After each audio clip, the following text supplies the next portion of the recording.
Hello, good morning. Good morning, ma'am. Morning.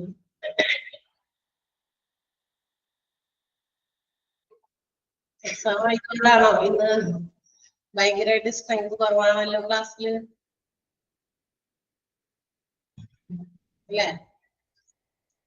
ഇന്നലെ ഇത്ര ഉണ്ടായല്ലോ.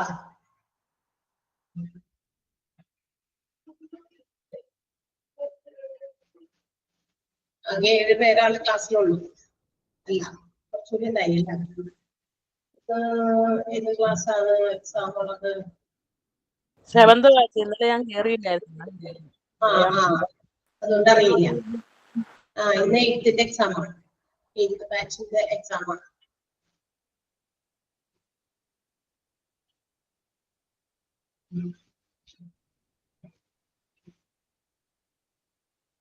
കുറച്ചൊക്കെ വരുന്നുണ്ട്. Good morning, ma'am. Good morning.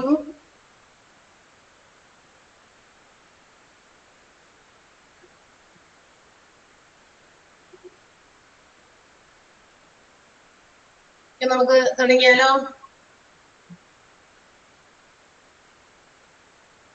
Okay, ma'am. Okay.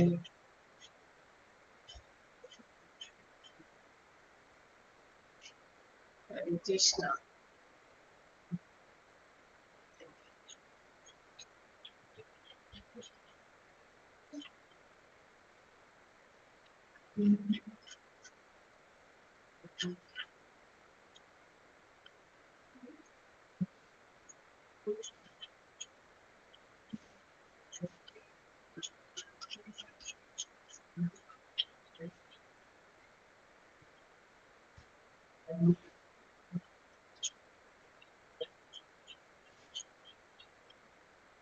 കഴിഞ്ഞ ദിവസമൊക്കെ എടുത്തതൊക്കെ എല്ലാവരും വായിച്ചോ?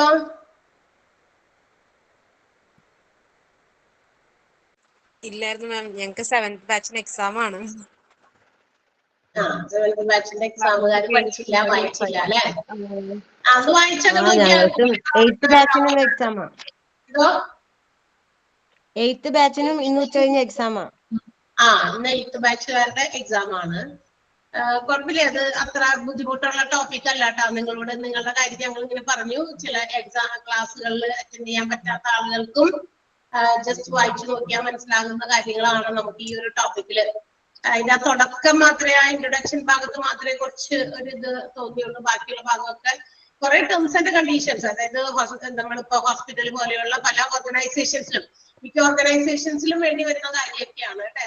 ഇന്റർവ്യൂ നടത്തുന്നത്, ഇന്റർവ്യൂല് നടത്തി കഴിഞ്ഞിട്ട് അത് കഴിഞ്ഞിട്ട് അവർക്ക് ഓഫർ ലെറ്റർ കൊടുക്കുന്നത്, അപ്പോയിന്റ്മെന്റ് ഓർഡർ പ്ലേസ് ചെയ്യുന്നത്, അങ്ങനെ കുറെ കാര്യങ്ങൾ. അപ്പൊ അങ്ങനെ വരുമ്പോ അതിനകത്ത് കുറെ terms and conditions which is to be followed in the ഓർഗനൈസേഷനിൽ ഫോളോ ചെയ്യേണ്ടതായിട്ടുള്ള കുറെ വ്യവസ്ഥകളും ടേംസും ഒക്കെ ഉണ്ട്. അപ്പൊ അങ്ങനെയാണെങ്കിൽ അതൊക്കെ വായിച്ചു നോക്കി അതൊക്കെ എന്താണെന്ന് മനസ്സിലാക്കിയിട്ട് നമ്മൾ എന്ത് ചെയ്യുന്നു, അതെല്ലാം അക്സെപ്റ്റ് ചെയ്യാൻ എഗ്രി ചെയ്യുന്നു എന്നുള്ളത് കൺഫേം ചെയ്തുകൊണ്ട് അവർക്ക് തിരിച്ച് മറുപടി കത്തുകളും ഒക്കെ അയക്കുന്നതും അതൊക്കെയാണ് ഇതിനകത്ത് കുറെ പറഞ്ഞേക്കണം. പിന്നെ കുറെ ഫോർമാറ്റുകൾ കൊടുത്തിട്ട് ഇതിനൊക്കെ ഈ ജോയിനിങ് ഓർഡറിന്റെ എന്താ പറയാ, ഓഫർ ലെറ്ററിന്റെ ഫോർമാറ്റ്, കോൾ ലെറ്ററിന്റെ ഫോർമാറ്റ്, അപ്പോയിന്റ്മെന്റ് ഓർഡറിന്റെ, അങ്ങനെയൊക്കെ ഒരുപാട് ഫോംസും സ്പെസിമെൻസും കാണിച്ചിട്ടുണ്ട്. ജസ്റ്റ് നമുക്ക് വായിച്ചു നോക്കിയാൽ മനസ്സിലാക്കാവുന്നതേ ഉള്ളൂ. ടേംസ് ആൻഡ് കണ്ടീഷൻസും അതുപോലെ തന്നെ. നമ്മൾ എവിടെ വരെ എടുത്തു എന്ന് വല്ല ഓർമ്മയുണ്ടോ? ഏത് ടേംസ് ആൻഡ് കണ്ടീഷൻസ് വരെയാണ് നമ്മൾ പറഞ്ഞത്? General terms and conditions of employment. അതിൽ കുറെയൊക്കെ നമ്മൾ നേരത്തെ മറ്റേ ഓഫർ ലെറ്ററും മറ്റുമൊക്കെ കൊടുത്തപ്പോൾ പറഞ്ഞു. എട്ടെണ്ണം പറഞ്ഞു. അതെ, പോയിന്റ് വരെ കഴിഞ്ഞു. ഇനി കുറച്ചുള്ളൂ, ഇതിനകത്ത് കുറച്ചുള്ളൂ, ഈ ഒരു ടോപ്പിക്കിൽ കുറച്ചുള്ളൂ. യെസ്, ഓക്കെ, 8 പറഞ്ഞിട്ടുള്ളൂ.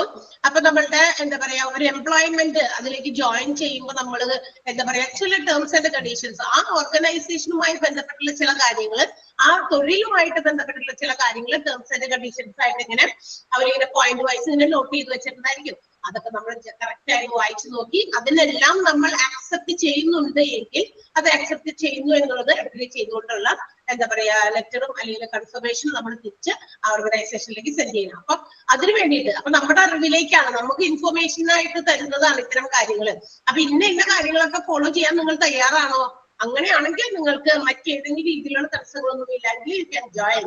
അതിന് വേണ്ടിയിട്ടുള്ള കാര്യങ്ങളാണ് ഇതിനകത്ത് കൊടുത്തിരിക്കുന്നത്. അപ്പൊ നമ്മൾ 8 വരെ നമ്മൾ പറഞ്ഞു അല്ലെ. അതായത് 8ാമത്തേത് നമ്മൾക്ക് ഒരു എന്താ പറയാ ആ സർവീസ് നമ്മൾ ടെർമിനേറ്റ് ചെയ്യാൻ, ഡിസ്കണ്ടിന്യൂ ചെയ്യാനായിട്ട് നമ്മൾ ആഗ്രഹിക്കുന്നെങ്കിൽ നമ്മൾ ഒരു 30 days നോട്ടീസ് കൊടുത്തിരിക്കണം എന്ന് പറഞ്ഞു. അപ്പൊ ആ ഒരു എന്താ പറയാ നോട്ടീസ് കൊടുക്കാനായിട്ട് നമ്മൾ എന്താ പറയാ വൈകാൻ പാടില്ല. 30 days എന്തായാലും അതിന് മുമ്പുള്ള നോട്ടീസ് പ്രൊവൈഡ് ചെയ്തിരിക്കണം. മാത്രമല്ല റെസിഗ്നേഷൻ നമ്മൾ പ്ലേസ് ചെയ്യുന്നത് ത്രൂ പ്രോപ്പർ ചാനൽസിലൂടെ ആയിരിക്കണം അല്ലെ. അത് കൃത്യമായിട്ട് അവരിലേക്ക് എവിടേക്കാണോ ഇൻഫോർമേഷൻ എത്തേണ്ടത് ആ കൃത്യമായ ചാനലിലൂടെ മാത്രം. അല്ലെങ്കിൽ അവിടെ പറഞ്ഞിട്ടുണ്ടായിരുന്നു ഞാൻ ഇന്ന ദിവസം റിട്ടയർ ചെയ്യും അല്ലെങ്കിൽ സോറി റിസൈൻ ചെയ്യുന്നു ഇന്ന ആളോട് പറഞ്ഞിട്ടുണ്ടായിരുന്നു, അങ്ങനെയൊന്നും പറയാൻ പറ്റില്ല. അത് പ്രോപ്പർ ചാനലില് ആ പ്രോപ്പർ ആളുടെ അടുത്തേക്ക് എത്തിയിരിക്കണം. അപ്പൊ അതിന് വേണ്ടിയിട്ട് അവരത് ആ രീതിയിലായിരിക്കണം അത്തരം കാര്യങ്ങൾ ഇൻഫോം ചെയ്യേണ്ടത്. അതിനോടൊപ്പം സപ്പോർട്ട് ചെയ്യേണ്ട 2 ഡോക്യുമെന്റുകളും അവിടെ പറഞ്ഞിട്ടുണ്ട്. നോ ഡ്യൂ സർട്ടിഫിക്കറ്റ്, അതുപോലെ തന്നെ ഹാൻഡ് ഓവർ നോട്ട്. ഇന്ന കാര്യങ്ങളെല്ലാം ഞാൻ എന്റെ വർക്കുകളൊക്കെ ഞാൻ ഇന്ന ആൾക്ക് ഹാൻഡ് ഓവർ ചെയ്യുന്നു എന്നുള്ളൊരു നോട്ട്. അതോടൊപ്പം തന്നെ ഒരു എന്താ പറയാ നോ ഡ്യൂ സർട്ടിഫിക്കറ്റ് ആണ്. നോ ഡ്യൂ സർട്ടിഫിക്കറ്റ് എന്താണ്? ഈ ആളുടെ അതായത് ഈ റിസൈൻ ചെയ്യാൻ പോകുന്ന ആൾക്ക് ഇവിടെ ഇനി യാതൊരു രീതിയിലുള്ള ഡ്യൂസ് ഒന്നും പെൻഡിങ് ഇല്ല, എല്ലാം കംപ്ലീറ്റ് ചെയ്ത് തീർത്തിട്ടാണ് ഇയാൾ പോകുന്നത്. യാതൊരു രീതിയിലുള്ള ഫോമുകളോ അല്ലെങ്കിൽ മറ്റു കീ അല്ലെങ്കിൽ ഏതെങ്കിലും തരത്തിലുള്ള സർട്ടിഫിക്കറ്റുകൾ ഡോക്യുമെന്റുകൾ ഒന്നും തന്നെ കൈമാറില്ല, എല്ലാം ക്ലിയർ ചെയ്തിട്ടാണ് വ്യക്തി പോകുന്നത് എന്നുള്ളത് തെളിയിക്കുന്ന സർട്ടിഫിക്കറ്റ് കൂടി സബ്മിറ്റ് ചെയ്യണം എന്ന് നമ്മൾ അവിടെ വരെയാണ് പറഞ്ഞു നിർത്തിയത്. ഇനിയും എന്താണ് പ്രൊബേഷൻ പീരീഡിനെ കുറിച്ച് പറഞ്ഞിട്ടുണ്ട്. Will be A period of 3 months. Join ചെയ്യുന്നതിന്റെ തുടക്കം മുതൽ എന്താണ് ഒരു 3 മാസത്തേക്ക് പ്രൊബേഷൻ പീരീഡ് എംപ്ലോയ്മെന്റിനകത്ത് പറഞ്ഞിരിക്കുന്ന ജനറൽ ടേംസ് ആൻഡ് കണ്ടീഷൻസിലാണ് പറഞ്ഞേക്കണേ. അതായത് 3 മാസത്തെ കാലയളവ് നമുക്ക് പ്രൊബേഷൻ പീരീഡ് ആയിരിക്കും. ആ probation period if it is completed your services will be permanent, made permanent. അതിനുശേഷം ആ 3 മാസം കംപ്ലീറ്റ് ചെയ്ത് കഴിഞ്ഞാൽ മറ്റേതെങ്കിലും രീതിയിലുള്ള കുഴപ്പങ്ങളൊന്നും ഇല്ലെങ്കിൽ നമ്മളെ പെർമനന്റ് ആക്കും. According to the HR appraisal, human resource appraisal പ്രകാരം. ഈ അപ്രൈസൽ എന്താണെന്ന് ഇതിന് തൊട്ട് താഴെ പറയുന്നുണ്ട്. നമ്മൾ നേരത്തെ പഠിച്ചിട്ടുണ്ട് എന്താ ഹ്യൂമൻ റിസോഴ്സ് അപ്രൈസൽ എന്നല്ലേ. അതായത് ഓരോ ജോലിയും വിലയിരുത്തി അവർക്ക് വേണ്ട രീതിയിലുള്ള എന്താ പറയാ കാര്യങ്ങൾ, അതായത് ചില ആളുകളുടെ ജോലികൾ അവർ ചെയ്യുന്ന തൊഴിലുമായിട്ട് വിലയിരുത്തുമ്പോൾ സ്റ്റാൻഡേർഡ് അവര് ഉദ്ദേശിച്ചിരിക്കുന്ന നിലവാരത്തിനേക്കാൾ എബവ് ആണെങ്കിൽ അവർക്ക് അതിൻ്റെതായ അതന്നെ ഫിനാൻഷ്യൽ ആയിട്ടുള്ളത് നോൺ ഫിനാൻഷ്യൽ ആയിട്ടുള്ള ബെനിഫിറ്റുകൾ പ്രൊവൈഡ് ചെയ്യാം അല്ലെ. മറ്റേതെങ്കിലും സ്ഥാന കയറ്റം കൊടുക്കാം, പ്രൊമോഷൻസ് പ്രൊവൈഡ് ചെയ്യാം അല്ലെ. അങ്ങനെ മറ്റു പല ആനുകൂല്യങ്ങളും അവരെ കാത്തിരിക്കുന്നുണ്ടാവും. അത് അപ്രൈസൽ നടത്തിയാൽ മാത്രമേ അറിയാൻ പറ്റുള്ളൂ. ഓരോ സ്റ്റാഫിനെയും അങ്ങനെ വിലയിരുത്തിയിട്ടാണ് അത്തരം കാര്യങ്ങളിലേക്ക് പോകുന്നത്. ചിലപ്പോൾ അപ്രൈസൽ നടത്തി കഴിയുമ്പോൾ ചിലത് നെഗറ്റീവ്സിലേക്കും പോകാറുണ്ട്. ഡിമോഷൻ പോലുള്ള പ്രവൃത്തിയിലേക്കും പോകും. എന്താത് അവർ ഉദ്ദേശിച്ച സ്റ്റാൻഡേർഡിലേക്ക് ഇത്രയൊക്കെ നമ്മൾ എന്താ പറയാ പ്രൊബേഷൻ പീരീഡ് മാത്രം ഇതൊക്കെ കൊടുത്തിട്ടും അല്ലെങ്കിൽ മറ്റു കാര്യങ്ങളൊക്കെ പ്രൊവൈഡ് ചെയ്തിട്ടും അവർ ആ നിലവാരത്തിലേക്ക് എത്തുന്നില്ല. സോ ഒരു പണിഷ്മെന്റ് എന്നതുപോലെ ചിലപ്പോൾ അവർ അവരുടേതായ എഫിഷ്യൻസി കംപ്ലീറ്റ് കൊടുക്കാത്തത് കൊണ്ടാകാം, കുഴപ്പുന്നത് കൊണ്ടാകാം ആ ഒരു ലെവലിലേക്ക് എത്താത്തത്. അങ്ങനെ വരുമ്പോൾ ഡിമോഷൻസിലേക്കും പോകുന്ന സാഹചര്യങ്ങൾ ഉണ്ടായിരിക്കും. അപ്പൊ അങ്ങനെയുള്ള കാര്യങ്ങളൊക്കെ അപ്രൈസൽ നടത്തിയിട്ടാണ് എന്ത് ചെയ്യുന്നത് സർവീസസ് പെർമനന്റ് ആക്കുന്നത് എന്നുള്ള കാര്യവും അതിനകത്ത് പറഞ്ഞിട്ടുണ്ട്. പിന്നെ company can also discontinue services. കമ്പനിക്കും അവർക്ക് എന്താ പറയാ ഒരു 1 month നോട്ടീസ് പ്രൊവൈഡ് ചെയ്തിട്ട് എന്ത് ചെയ്യാം, ഏത് നിമിഷവും അല്ലെങ്കിൽ ഏത് സമയവും ആളുകളുടെ സർവീസസ് ഡിസ്കണ്ടിന്യൂ ചെയ്യാനുള്ള കാര്യങ്ങൾ പ്രൊവൈഡ് ചെയ്യാം. അപ്പോൾ അവരെന്ത് ചെയ്യുന്നു ഒരു 1 month എന്താ പറയാ salary in view of notice, അതായത് മുന്നേ നേരത്തെ ആ നോട്ടീസ് പ്രകാരം 1 മാസം മുമ്പുള്ള നോട്ടീസ് കൊടുത്തിട്ടുണ്ടല്ലോ. അപ്പൊ ആ ഇത് പ്രകാരമുള്ള സാലറീസ് എന്തെങ്കിലും പെൻഡിങ് ഒക്കെ ഉണ്ടെങ്കിൽ അതൊക്കെ എന്താ പറയാ ആൾക്ക് തിരിച്ചു കൊടുത്ത് അവരെ എന്ത് ചെയ്യാം സർവീസിൽ നിന്ന് ഡിസ്കണ്ടിന്യൂ ചെയ്യിപ്പിക്കാം എന്നുള്ളതാണ് പറഞ്ഞേക്കണേ. Whether they are finding that the services are not satisfactory or also substandard, അതായത് ആ പറയുന്ന തൊഴിലാളിയുടെ അല്ലെങ്കിൽ ജോലിക്കാരിയുടെ ജോലി അത്രയധികം സാറ്റിസ്ഫാക്ടറി ആയിട്ട് തോന്നുന്നില്ല എങ്കിൽ, സംതൃപ്തമല്ല, ഓർഗനൈസേഷന് അവരുടെ പ്രവൃത്തിയിൽ അവരുടെ ജോലിയിൽ തൃപ്തരല്ല, അല്ലെങ്കിൽ അവര് ഉദ്ദേശിച്ച ക്വാളിറ്റിയിനേക്കാളും താഴെയാണ്, സബ് സ്റ്റാൻഡേർഡ്, എന്താ അത് നിലവാരമില്ലാത്തത്, അത് തന്നെ അതാണ് കറക്റ്റ് വേർഡ്. ഓക്കെ, അപ്പൊ നിലവാരമില്ലാത്തതാണെന്ന് തോന്നിയാലും എന്ത് ചെയ്യാം, എപ്പോ വേണമെങ്കിലും ഡിസ്കണ്ടിന്യൂ ചെയ്യാം. ഒരു ഹോംവർക്ക് ഉണ്ടായിട്ടാ, ഞാനത് മറന്നിട്ടില്ല. ക്ലാസ്സിലെ കുറച്ച് കുട്ടികളെ കണ്ടുള്ളൂ, ബാക്കിയുള്ളവരും ജോയിൻ ചെയ്തിട്ട് നമുക്ക് തീർത്തിട്ട് ആ ഹോംവർക്ക് ഒന്ന് ഇന്ന് പറ്റുകയാണെങ്കിൽ ഇന്ന്, അല്ലെങ്കിൽ അടുത്ത ദിവസം നമ്മളത് പറയും. കാരണം കുറെ പിള്ളേർ വന്നിട്ടില്ല, കുറെ പേരെ ഇന്ന് കാണാനില്ല. അന്നൊക്കെ കുറച്ചധികം പേര് ക്ലാസ്സിലുണ്ടായിരുന്നു. എനിക്കൊന്ന് ഒരു 10-30 കൂടുതലുണ്ടായിരുന്നു. 32 എങ്ങാണ്ടായിരുന്നു കഴിഞ്ഞ ക്ലാസ്സിലെ എന്റെ ഒരു ഓർമ്മ അനുസരിച്ച്. ഓക്കെ, അവിടെ ഇരിക്കട്ടെ. ഹോംവർക്ക് ചെയ്തവര് അവിടെ ഇരുന്നോട്ടെ, കളയരുത്, ഞാൻ ചോദിക്കും. ഓക്കെ, ഇനിയും അടുത്ത ടേംസ് ആൻഡ് കണ്ടീഷൻസ് എന്താ? Official information will be passed to you after the successful execution of duties. ഇപ്പൊ നമ്മള് അവരെന്താ പറയാ, അവര് നമുക്ക് തരുന്ന ജോലികൾ കൃത്യമായിട്ട് ചെയ്യുന്നു, നമ്മൾക്ക് പറഞ്ഞിരിക്കുന്ന കാര്യങ്ങൾ ഭയങ്കരമായിട്ട് കോൺഫിഡൻഷ്യൽ ആയിട്ട് സൂക്ഷിക്കുന്നു, മറ്റുള്ള എന്തെങ്കിലും കാര്യങ്ങൾ മറ്റുള്ളവരുമായിട്ട് ഷെയർ ചെയ്യാനോ അത് റിട്ടേൺ ആയിട്ടോ ഓറലായിട്ടൊക്കെ ഷെയർ ചെയ്യാൻ പറ്റുന്നില്ല, അങ്ങനെയൊക്കെ ചെയ്താൽ അത് ബ്രീച്ച് ഓഫ് എംപ്ലോയ്മെന്റ്, അതായത് തൊഴിലിന്റെ ഒരു നിയമലംഘനമായിട്ട് കണക്കാക്കപ്പെടും. അത് അങ്ങനെയാണെങ്കിൽ ഏത് നിമിഷവും എന്ത് ചെയ്യാം, ഇമ്മീഡിയറ്റ് ആയിട്ട് യാതൊരു രീതിയിലുള്ള ഒരു നോട്ടീസ് പീരീഡോ മറ്റേതെങ്കിലും തരത്തിലുള്ള കോമ്പൻസേഷൻസോ പ്രൊവൈഡ് ചെയ്യാതെ company can terminate their services, അവരുടെ ജോലി എപ്പോ വേണമെങ്കിലും വേണ്ടാന്ന് വെക്കാനും പറ്റും.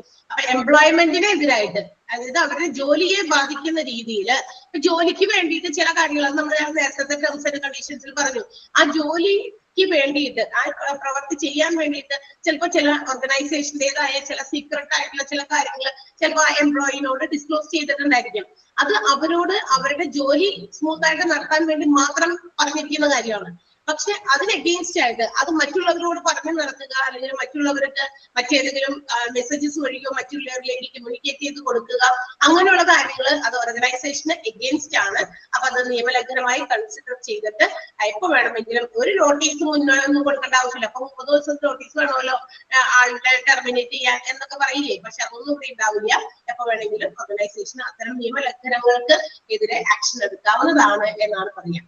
And any disputes, all the disputes, ഈ ഓർഗനൈസേഷനുമായിട്ടുള്ള ഏത് രീതിയിലുള്ള തർക്കങ്ങൾ ഉണ്ടായാലും it will be subject to അതായത് നമ്മളുടെ ആ ഒരു ജൂറിസ്ഡിക്ഷൻ എവിടെയാണോ ഹോസ്പിറ്റൽ സിറ്റുവേറ്റ് ചെയ്യുന്നത്, ആ ഹോസ്പിറ്റൽ സിറ്റുവേറ്റ് ചെയ്യുന്ന ജൂറിസ്ഡിക്ഷൻ പരിധിയിലായിരിക്കും വരിക.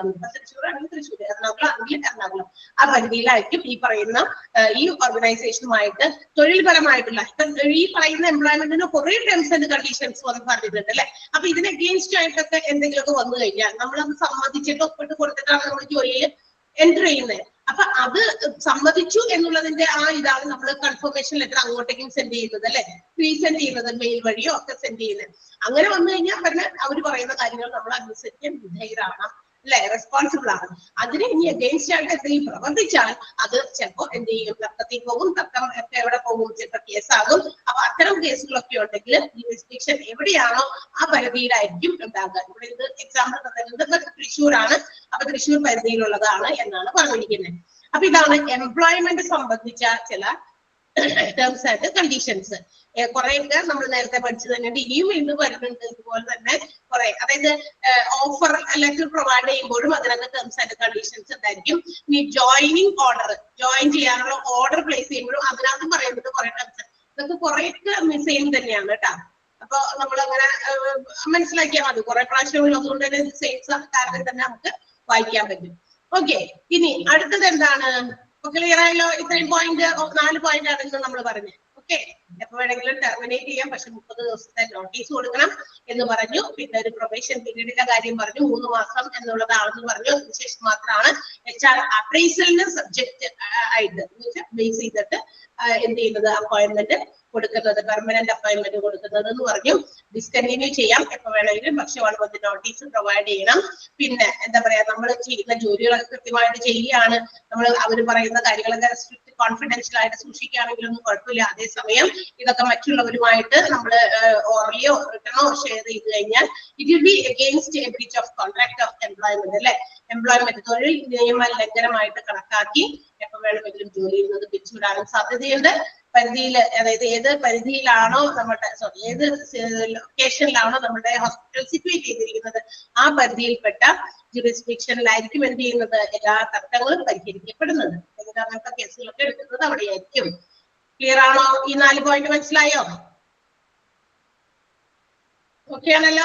യെസ്. അപ്പൊ അടുത്തത് ജോയിനിങ് ഓർഡർ ആണ്. ഇനി എന്താണ് ഈ പറയുന്ന കാര്യങ്ങളൊക്കെ ചെയ്തതിന് ശേഷം ഇനി അടുത്തത് നമുക്ക് ജോയിനിങ് ഓർഡർ ആണ്. Aspirant, that means the job seeker, ജോലി അന്വേഷിക്കുന്ന ആൾക്കാര് receive the offer appointment order ഒക്കെ കിട്ടിക്കഴിഞ്ഞ് കഴിയുമ്പോ അതായത് അപ്പോയിന്റ്മെന്റ് ചെയ്യാനുള്ള കത്താണല്ലോ നേരത്തെ നമ്മൾ കണ്ടേ, അതിന്റെ ഒപ്പം ഉണ്ടായിരുന്ന ടേംസ് ആൻഡ് കണ്ടീഷൻസ് ആണ് നമ്മൾ താഴെ വായിച്ചത്. അത് കഴിഞ്ഞ് കഴിയുമ്പോൾ they have to confirm in writing.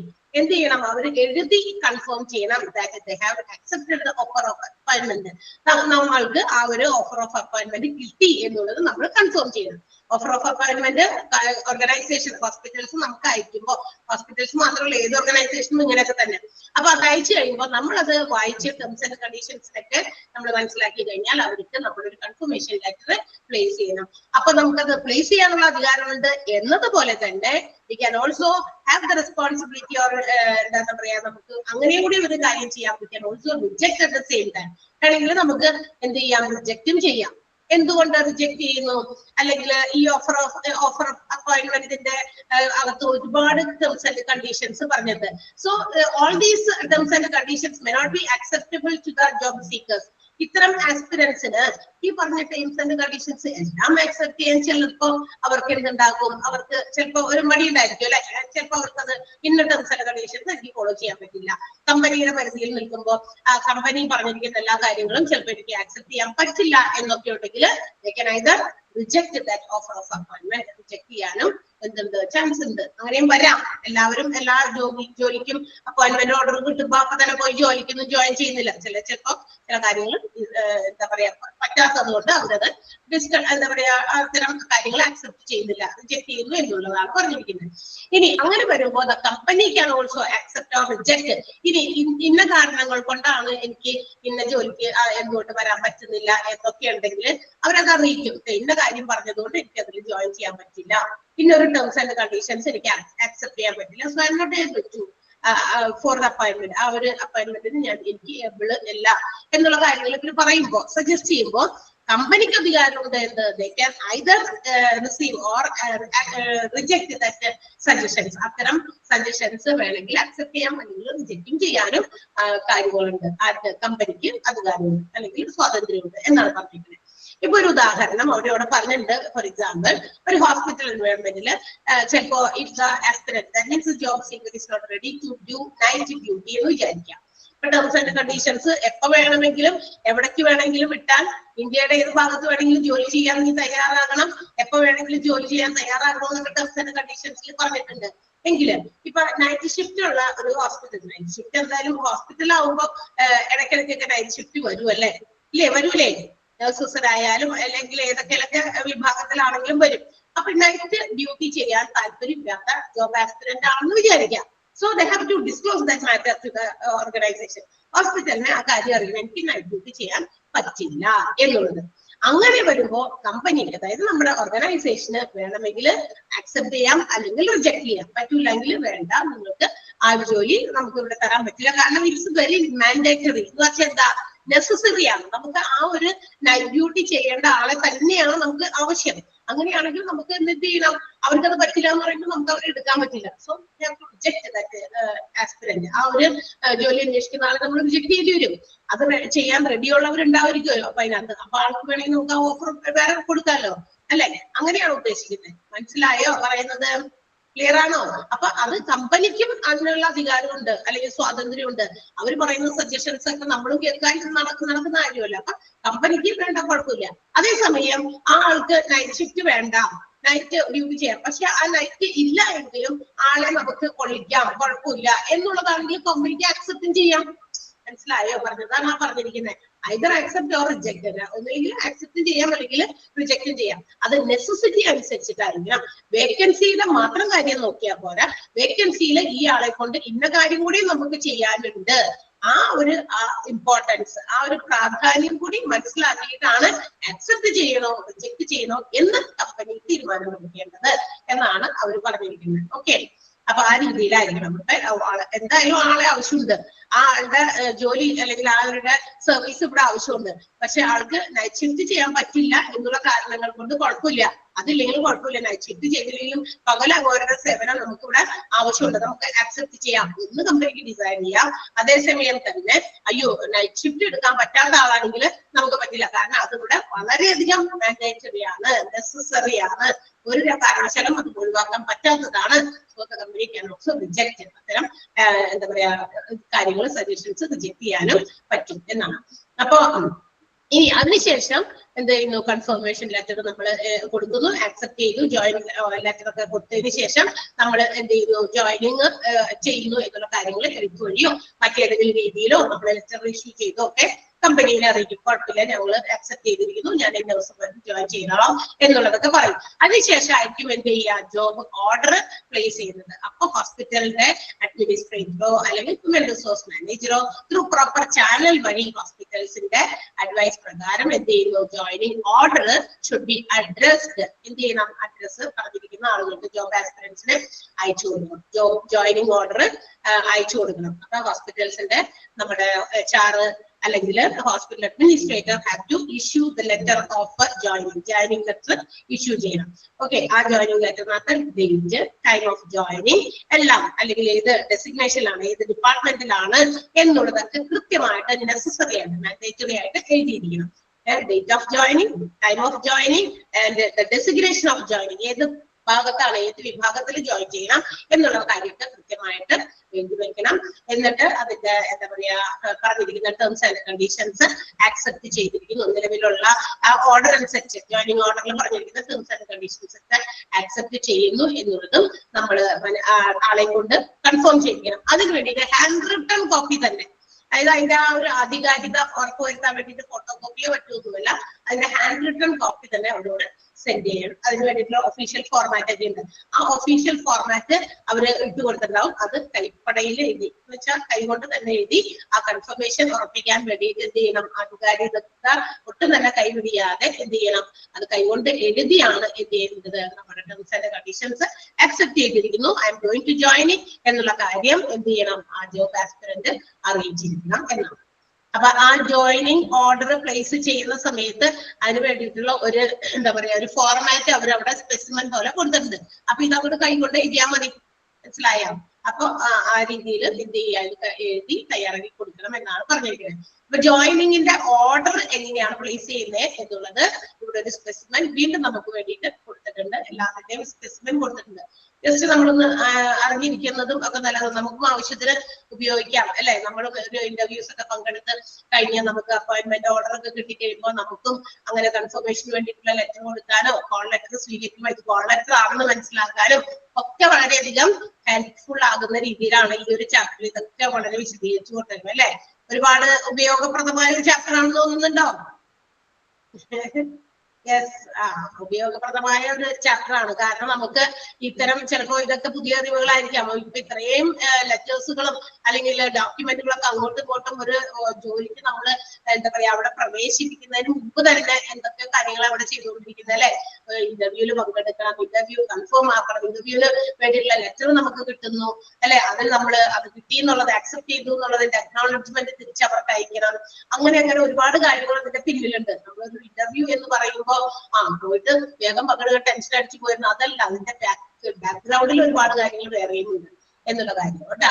അപ്പൊ ജോയിനിങ് ഓർഡറിന്റെ ഫോർമാറ്റ് ആണ് to the chairman Adi institute of medical sciences Ernakulam Kerala എന്ന് പറഞ്ഞൊരു അഡ്രസ്സിലാണ്. Through the general manager to HR കേട്ടാ. ജനറൽ മാനേജർ വഴി HR-ലേക്കാണ്. അതാണ് പ്രോപ്പർ ചാനലിലൂടെ എത്തണം എന്നൊക്കെ പറയൂലേ, അതാണ്. ഇനി ഡിയർ സർ എന്ന് പറഞ്ഞിട്ട് in token of acceptance of the offer of appointment number ഒരു നമ്പർ അങ്ങോട്ട് കൊടുത്തിട്ടുണ്ട്. 4/3/2022 ഡേറ്റ് ചെയ്തിരിക്കുന്ന ഒരു ഓഫർ ഓഫ് അപ്പോയിന്റ്മെന്റ് ആണ്. ആ നമ്പർ ആണ് കൊടുത്തിരിക്കുന്നത്. ആൻഡ് റിലേറ്റഡ് അപ്പോയിന്റ്മെന്റ് ലെറ്റർ, എന്താ പറയാ അപ്പോയിന്റ്മെന്റ് ലെറ്ററിന്റെ നമ്പറും സെപ്പറേറ്റ് വേറെ കൊടുത്തിട്ടുണ്ട്. നമ്പർ എയിംസ് 2022-23 HR PRO പിന്നെ അങ്ങനെ നമ്പറൊക്കെ കൊടുത്ത് ആയിരിക്കും. ഞാൻ myself ആണ് കേട്ടോ. I address ആളുടെ അഡ്രസ് ഫുൾ ആയിട്ട് പറഞ്ഞിട്ടുണ്ട്. Krishna Bhavan, Perumpilavu, PO Thrissur district. You hereby join your organization as public relations officer. കേട്ടോ, അതായത് ഞാനിവിടെ പബ്ലിക് റിലേഷൻസ് ഓഫീസർ ആയിട്ട് ഇതിൽ പ്രകാരം ഞാൻ ജോയിൻ ചെയ്യാനായിട്ട് ആഗ്രഹിക്കുന്നു. വിത്ത് ഇഫക്ട് ഫ്രം, WEF എന്ന് കുഞ്ഞ് അക്ഷരത്തിൽ എഴുതി കുത്തുകുത്തത്ത് വെച്ചിട്ടുണ്ട് അല്ലെ. വിത്ത് ഇഫക്ട് ഫ്രം എന്ന് മുതൽ ഏത് ഇഫക്റ്റീവ് ആകുന്ന ആ ഒരു ഡേറ്റ് പറഞ്ഞിട്ടുണ്ട്, 20th April 2022. I have carefully gone through the rules and regulations of the organization, and I assure that I shall abide by the existing and the future rules and regulations of the organization. നിങ്ങൾ എഴുതി പിടിപ്പിച്ചിട്ടുള്ള rules and regulations, terms and conditions ഒക്കെ ഞാൻ നന്നായി വായിച്ച് മനസ്സിലാക്കി അതെല്ലാം പാലിക്കാം. നിലവിലുള്ളതും ഇനി ഭാവിയിൽ വരാൻ പോകുന്നതും അതാണ് കേട്ടോ. ഫ്യൂച്ചറിൽ കുറെ മാറ്റങ്ങളൊക്കെ കൊണ്ടുവരും. ഈ നിയമങ്ങൾ ഒരു പ്രാവശ്യം എഴുതി വെച്ചിരിക്കുന്നത് കാലാകാലത്തോളം ഉണ്ടാവില്ല. ചില മാറ്റങ്ങൾ കൊണ്ടുവരും അല്ലെ. ചില പഴയ നിയമങ്ങളൊക്കെ പുതുക്കി കൊണ്ടുവരും. പഴയ നിയമങ്ങൾ നിലനിൽക്കാൻ തന്നെ പുതിയത് ആഡ് ഓൺ ചെയ്യും. അങ്ങനെയൊക്കെ ഇല്ലേ അല്ലെ. എല്ലായിടത്തും ഉണ്ട്. ഈ നിയമങ്ങൾ എവിടെ ഉണ്ടാവണേ നമ്മൾ അതൊന്നും മനസ്സിലാക്കേണ്ടത് അത്യാവശ്യമുണ്ട് അല്ലെ. ഈ നമ്മൾ തന്നെ ഒരുപാട് നിയമങ്ങൾ പാലിക്കുന്നവരല്ലേ. റോഡിലൂടെ വാഹനം ഓടിച്ചു പോകുന്നുണ്ട്. വാഹനം ഓടിച്ചു പോകുമ്പോൾ ഒരുപാട് നിയമങ്ങൾ നമ്മള് എന്താ പറയാ, നമ്മള് ഇതൊക്കെ അയ്യോ ഈ നിയമം പാലിക്കണം എന്ന് വിചാരിച്ച് എപ്പോഴും വിചാരിച്ച് മുന്നോട്ടേക്ക് കൊണ്ടുപോയി പോകുകയല്ല. പക്ഷെ നമ്മുടെ മുന്നിലുള്ള ഓരോ കാര്യങ്ങൾ വരുമ്പോൾ നമ്മൾ അതനുസരിച്ച് പ്രവർത്തിച്ചു പോവുകയാണ്. അങ്ങനെയാണ് ചെയ്യേണ്ടത്. നമ്മളൊന്ന് ലെഫ്റ്റിലേക്ക് ടേൺ ചെയ്യുമ്പോൾ ലെഫ്റ്റ് സൈഡിലേക്കുള്ള ഇൻഡിക്കേറ്റർ ഓൺ ചെയ്തിട്ട് വേണം ലെഫ്റ്റിലേക്ക് വണ്ടി എടുക്കാനായിട്ട്. അല്ലാണ്ട് ഇങ്ങനെ പാഞ്ഞു പോയിക്കൊണ്ടിരിക്കുമ്പോൾ നമുക്ക് തോന്നിയ സമയത്ത് അപ്പുറത്ത് കാണാണ്ട് വേഗം അങ്ങോട്ട് തിരിച്ചു പോയാൽ ബാക്കിൽ കൂടി വരുന്നവന്റെ അവസ്ഥ ഒന്ന് ആലോചിച്ച് നോക്കിയല്ലേ. അപ്പൊ അതൊക്കെ അങ്ങനെ അപ്പൊ അല്ലാതെ നമുക്ക് അത് ഓട്ടോമാറ്റിക്കലി നമ്മളിലേക്ക് വരികയാണ്. ബിക്കോസ് നമുക്ക് അങ്ങനെയുള്ള കാര്യങ്ങൾ പഠിച്ച് മനസ്സിലാക്കിയതുകൊണ്ട് നമുക്കത് അറിയാം. അപ്പൊ നിയമങ്ങൾ പക്ഷെ പണ്ടുണ്ടായിരുന്ന നിയമങ്ങൾ പോലെ തന്നെയാണോ ഇപ്പോഴത്തെ റോഡ് നിയമങ്ങൾ എന്ന് ആലോചിച്ച് നോക്കിയേ. ഒരുപാട് മാറ്റങ്ങൾ കൊണ്ടുവന്നിട്ടുണ്ട്. ആ ഒരു മാറ്റങ്ങൾ കൊണ്ടുവന്ന് മാത്രമല്ല ഇന്നിപ്പോ മനുഷ്യന്മാർക്ക് ഡ്രൈവിംഗ് ലൈസൻസ് എടുക്കാൻ പോകാൻ പേടി തന്നെ പിള്ളേർക്ക് തോന്നുന്ന രീതിയിലുള്ള മാറ്റങ്ങളാണ് കൊണ്ടുവന്നിരിക്കുന്നത് അല്ലെ. ഇപ്പൊ ഏജ് മാറ്റം വരുത്താനൊക്കെ പറഞ്ഞുകൊണ്ടിരിക്കുന്നുണ്ട്. നടപടിയായോ എന്ന് നമുക്ക് കൺഫേം ആയിട്ടില്ല അത്. പക്ഷെ എങ്കിലും അല്ലെ 18 വയസ്സ് വരെയാണ്. കാരണം ഈ പിള്ളേരുടെ ഒക്കെ പാച്ചിൽ കണ്ടു കഴിഞ്ഞാൽ നിങ്ങൾക്ക് ലൈസൻസ് കൊടുക്കാൻ തോന്നൂല. വണ്ടിയൊക്കെ കിട്ടിക്കഴിഞ്ഞാലേ. അപ്പൊ അതിൽ ഒരുപാട് മാറ്റങ്ങൾ കൊണ്ടുവന്നു. കാരണം എന്താ, ആക്സിഡന്റുകളും ഇതുപോലെയുള്ള കാര്യങ്ങളൊക്കെ പെരുകുന്നത് കൊണ്ട് പുതിയ നിയമങ്ങൾ ആഡ് ഓൺ ചെയ്യേണ്ടി വന്നു. അതാണ് അങ്ങനെയാണ് ഏത് ജീവിത സാഹചര്യത്തിലും. ഡ്രൈവിംഗിലും മാത്രമല്ല പല സ്ഥലങ്ങളിലും നിയമങ്ങൾ അങ്ങനെ വരുന്നത്. എത്ര അക്രമങ്ങളും മറ്റു കാര്യങ്ങളും നടക്കുന്നത്. ഈ ഒരുപാട് കാലഘട്ടം മുമ്പൊക്കെ എന്താ പറയാ ഇപ്പോഴത്തെ പോലെ കോടതിയിൽ കേസൊന്നും ഇല്ലാന്നൊക്കെ നമ്മൾ പറഞ്ഞാൽ വെറുതെയാന്ന് പറയും. കാരണം ഇഷ്ടംപോലെ കേസുകൾ കിട്ടുന്നുണ്ട് അല്ലെ. ലോക്കലായിട്ടുള്ള സ്ഥലങ്ങളിലും വലിയ ഹൈക്കോടതികളിലൊക്കെ ഇഷ്ടംപോലെ കേസുകൾ നടക്കുന്നുണ്ട്. കാരണം എന്താ, ഓരോ ദിവസവും നമ്മൾ കേട്ടുകൊണ്ടിരിക്കുന്ന ഓരോ കാര്യങ്ങള് ഓരോ രീതിയിലാണ്. അപ്പൊ അതൊക്കെ കേസായിട്ടൊക്കെ മാറും.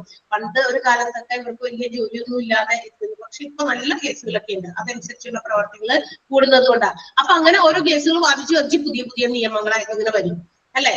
അങ്ങനെയൊക്കെ വരുന്നത് കൊണ്ട് ഇതുപോലെയും നമ്മുടെ ഓരോ ഓർഗനൈസേഷൻസിലും ഒത്തിരി നിയമങ്ങൾ ഓൾറെഡി അവർ ഉണ്ടാക്കി വെച്ചിട്ടുണ്ടായിരിക്കും. കാരണം എംപ്ലോയീസ് ഒക്കെ കൃത്യമായി സ്മൂത്ത് ആയിട്ട് നല്ല രീതിയിൽ പരസ്പരം ഒക്കെ എന്താ പറയാ ഒരുമിച്ച് ജോലി ചെയ്തൊക്കെ പോകാൻ വേണ്ടിയിട്ടും സ്മൂത്ത് ഫംഗ്ഷനിങ്ങിന് വേണ്ടിയിട്ടും rules and regulations R necessary. തീർച്ചയായിട്ടും അതൊക്കെ അത്യാവശ്യമാണ്.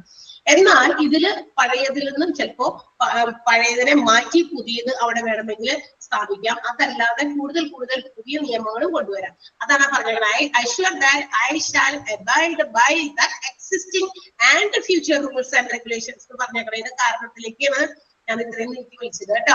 അപ്പൊ നിലവിലുള്ളതും ഇനി വരാൻ പോകുന്ന നിങ്ങൾ ഉണ്ടാക്കാൻ പോകുന്ന റൂൾസ് ആൻഡ് റെഗുലേഷൻസ് എല്ലാം തന്നെ കൃത്യമായി പാലിക്കാൻ ഞാൻ വിധേയനാണ്. I shall also confirm that I shall keep the confidentiality of the official matters and I shall discharge my duties to the entire satisfaction of my superiors.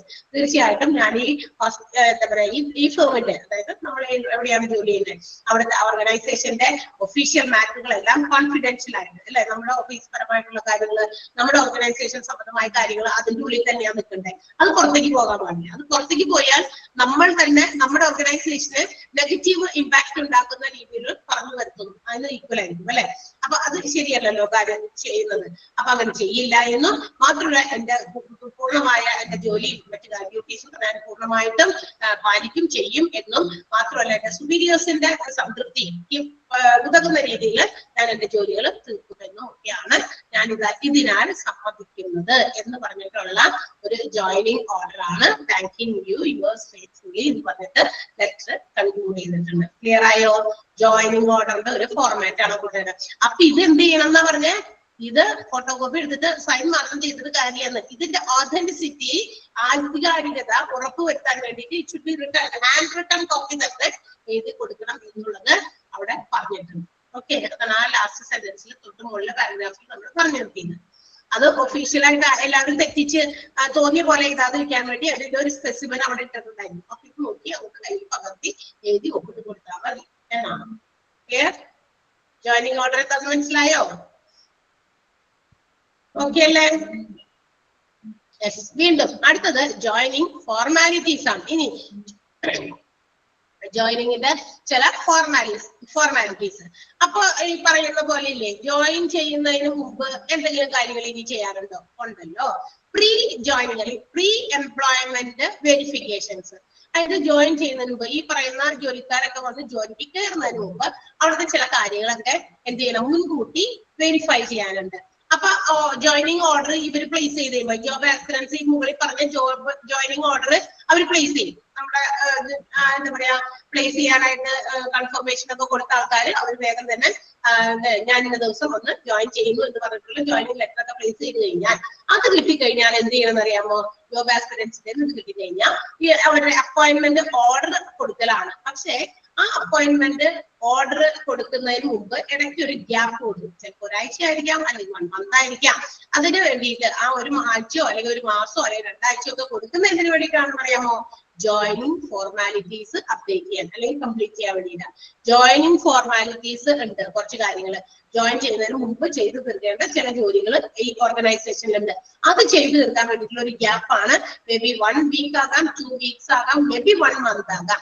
ആ ഒരു ഗ്യാപ്പ് കഴിഞ്ഞിട്ടാണ് എന്ത് ചെയ്യുന്നത്? ഇവർക്ക് ജോയിൻ ചെയ്യാനുള്ള ഓർഡർ കൊടുത്തിട്ടുണ്ട്. മനസ്സിലായോ? സെൻഡ് ചെയ്യുന്നത്. അപ്പൊ ആ സമയത്ത് ആ ഒരു ആഴ്ചയ്ക്കോ അല്ലെങ്കിൽ ഒരു മാസത്തിനുള്ളിൽ ഇവർ എന്തൊക്കെ കാര്യങ്ങൾ ചെയ്യണം അതിന് വേണ്ടിയിട്ട് പ്രീ എംപ്ലോയ്മെന്റ് വെരിഫിക്കേഷൻസ് നടക്കണം. അപ്പൊ ആ വെരിഫിക്കേഷൻസ് എന്തൊക്കെയാണ് വെരിഫൈ ചെയ്യേണ്ടത്?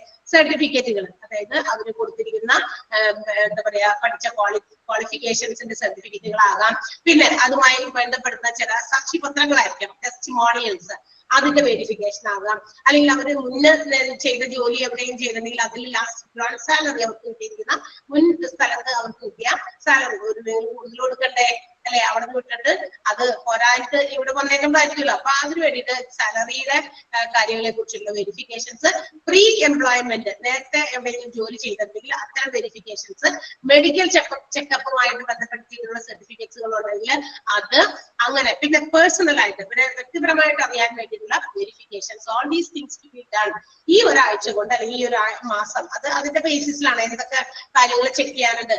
കൂടുതൽ ആളുകളെ എന്താ പറയാ ഇന്റർവ്യൂ ചെയ്ത് ജോയിനിങ് ഓർഡർ ഒക്കെ കൊടുത്തിട്ടുണ്ടെങ്കിൽ അപ്പൊ കൂടുതൽ പേരുടെ ഇത്തരം സാധനങ്ങളൊക്കെ ചെക്ക് ചെയ്യാനുണ്ടായിരിക്കും അല്ലെ, പരിശോധിക്കാനുണ്ടായിരിക്കും, വെരിഫൈ ചെയ്യാനുണ്ടായിരിക്കും. അപ്പൊ അതനുസരിച്ച് സമയം കൂടുതലുണ്ടാവും. അത് based on the number of ആസ്പിറൻസിന്റെ എണ്ണത്തിന്റെ അടിസ്ഥാനത്തിലും ചെക്ക് ചെയ്യപ്പെടേണ്ട വെരിഫൈ ചെയ്യേണ്ട സർട്ടിഫിക്കറ്റിന്റെ അടിസ്ഥാനത്തിലൊക്കെ ആ ഒരു ഡ്യൂറേഷൻ മാറും. 1 week ആകാം, 2 week ആകാം, 1 month ആകാം. ഓക്കെ, അപ്പൊ ഈ സമയത്തിനുള്ളിൽ ഈ പറയുന്ന വെരിഫിക്കേഷൻസ് എല്ലാം എന്ത് ചെയ്യണം? ജോയിനിങ് ഫോർമാലിറ്റീസിൽ പെട്ടതാണ്. ജോയിനിങ് ചെയ്യുന്നതിന് മുമ്പുള്ള ഫോർമാലിറ്റീസ് ക്ലിയർ ചെയ്യുന്നത് 1 week to 1 month വരെയുള്ള ഡ്യൂറേഷനിലാണ്. ആ സമയത്ത് certificate of employment, testimonials, last drawn സാലറിയുടെ വെരിഫിക്കേഷൻസ്, പ്രീ എംപ്ലോയ്മെന്റ് കാര്യങ്ങൾ, മെഡിക്കൽ ചെക്കപ്പ്, അങ്ങനെയുള്ള കാര്യങ്ങൾ, പേഴ്സണൽ വെരിഫിക്കേഷൻ എല്ലാം നടത്തണം. അതിനുശേഷം induction programme, section wise induction programme. എന്താണ് ഇൻഡക്ഷൻ പ്രോഗ്രാം എന്ന് പറഞ്ഞു കഴിഞ്ഞാൽ?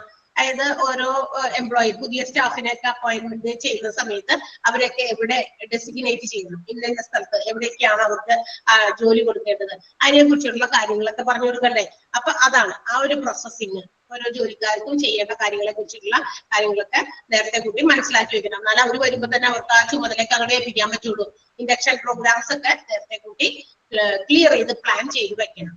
എന്നാലാണ് മിസ്റ്റർ എക്സ് ഇന്ന ആളാണ്, ആ ജോലിക്ക് എക്സിന് ഇന്ന ജോലിയാണ്, ഇന്ന ഡിപ്പാർട്ട്മെന്റിലാണ്, അപ്പൊ ആളെ അങ്ങോട്ടേക്കാണ്. എന്നിട്ട് ആൾക്ക് അയാൾ എന്തൊക്കെയാണ് ചെയ്യേണ്ടത് പറഞ്ഞ് മനസ്സിലാക്കി കൊടുക്കുക. അടുത്ത മിസ്റ്റർ വൈ, അടുത്ത ഇന്ന ഡിപ്പാർട്ട്മെന്റിലാണ്, ഇന്ന ഡിപ്പാർട്ട്മെന്റിലാണ്, നിങ്ങൾക്ക് ഇന്ന കാര്യങ്ങളൊക്കെയാണ് ചെയ്യേണ്ടത് എന്നുള്ള കാര്യങ്ങളൊക്കെ പ്ലാൻ ചെയ്ത് വെക്കുക. അതാണ് ഇൻഡക്ഷൻ പ്രോഗ്രാം എന്ന് പറയുന്നത്.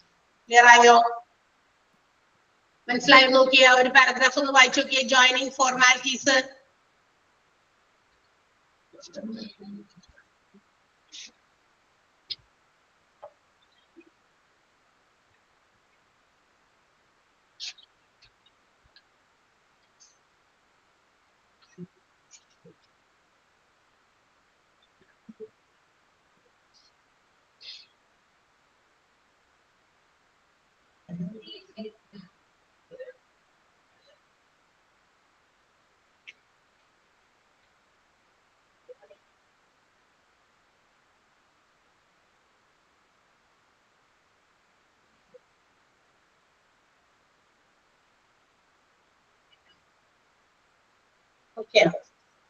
Okay, then next one.